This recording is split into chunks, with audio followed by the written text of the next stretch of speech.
For some months, I've been listening to the Prancing Pony podcast here at YouTube, which discusses Tolkien's work in great detail, reading excerpts and analyzing them. The podcasters, Alan in California and Sean in Texas, have discussed the Silmarillion and The Hobbit chapter after chapter, and a few weeks ago they started with Tolkien's main work, The Lord of the Rings. A passage that they read from the end of the second chapter yesterday made me take down my old copy of The Lord of the Rings from the bookshelf and read these lines.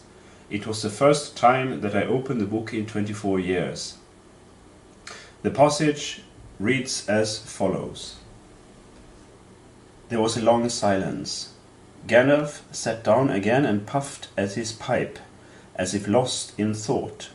His eyes seemed closed, but under the lids he was watching Frodo intently. Frodo gazed fixedly at the red embers on the hearth until they filled all his vision, and he seemed to be looking down into profound wells of fire. He was thinking of the fabled cracks of doom and the terror of the fiery mountain. "Well," said Gandalf at last, "what are you thinking about?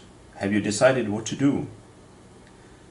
"No," answered Frodo, coming back to himself out of darkness, and finding to his surprise that it was not dark, and that out of the window he could see the sunlit garden. "Or perhaps, yes. As far as I understand what you have said, I suppose I must keep the ring and guard it, at least for the present, whatever it may do to me." "Whatever it may do, it will be slow to evil, if you keep it with that purpose," said Gandalf. "I hope so," said Frodo, "but I hope that you may find some other better keeper soon. But in the meanwhile it seems that I am a danger to all that live near me. I cannot keep the ring and stay here. I ought to leave Bag End, leave the Shire, leave everything and go away." He sighed. "I should like to save the Shire if I could, though there have been times when I thought the inhabitants too stupid and dull for words, and have felt that an earthquake or an invasion of dragons might be good for them. But I don't feel like that now. I feel that as long as the Shire lies behind, safe and comfortable, I shall find wandering more bearable. I shall know that somewhere there is a firm foothold, even if my feet cannot stand there again. Of course, I have sometimes thought of going away, but I imagine that as a kind of holiday, a series of adventures like Bilbo's or better, ending in peace. But this would mean exile, a flight from danger into danger, drawing it after me. And I suppose I must go alone, if I am to do that and save the Shire. But I feel very small and very uprooted and, well, desperate. The enemy is so strong and terrible. Sean and Alan's comment is the following. "I love the scene where Frodo just looks at the fire," Sean says. "He gazes fixedly at the red embers on the hearth until they filled all his vision, and is thinking of the cracks of doom and of the terror of Orodruin. It's a very interesting moment because everything just stops and he just stares into the fire while he thinks, and Tolkien manages to get so much power out of that passage. You really feel everything stop. Because Frodo is the one who has to choose this now. He realizes what an important decision this is." And Alan comments, "There's a huge burden and he's really trying to process this. He knows at least the minimum that he has to do. He knows he has to keep it and cannot get rid of it. He can't give it to somebody else. He has to guard it, and he has to take that risk knowing that what it may do to him, what it did to Bilbo, in the sense of it may begin to make him feel stretched and thin."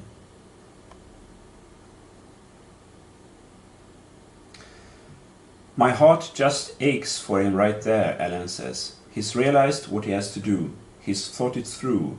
I have to keep it, I have to guard it, but I realize there's more than that, because I'm in danger. Being here, leaving this thing here, is going to endanger the entire Shire. And I love the way he thinks of the Shire, his appreciation of it at home, despite, as he says, the inhabitants who are sometimes too stupid and dull for words. It's a very complex love for home, isn't it? Sean comments.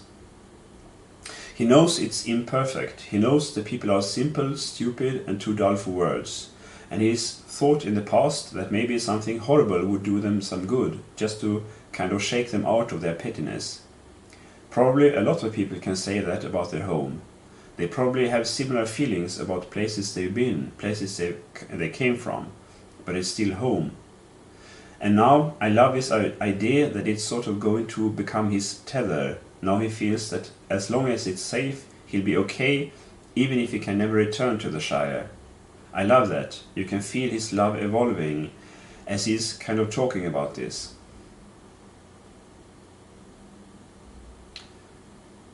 And Alan comments, exactly.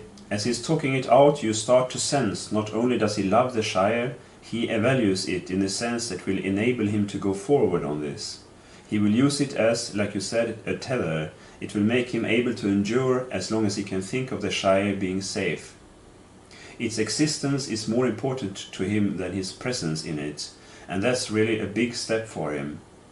It's a sacrifice, Sean says. I mean, this is already a sacrifice that he's prepared to make, to sacrifice ever being able to go back home to the Shire. As long as he knows that he can be safe through something he does, even if it's something as just leaving and taking the ring away. Alan says, and we even get that foreboding sense of the fact that he may never be able to come back. We know, of course, that he does physically come back, but he doesn't really ever come back in that way. Now I know what nationalism means.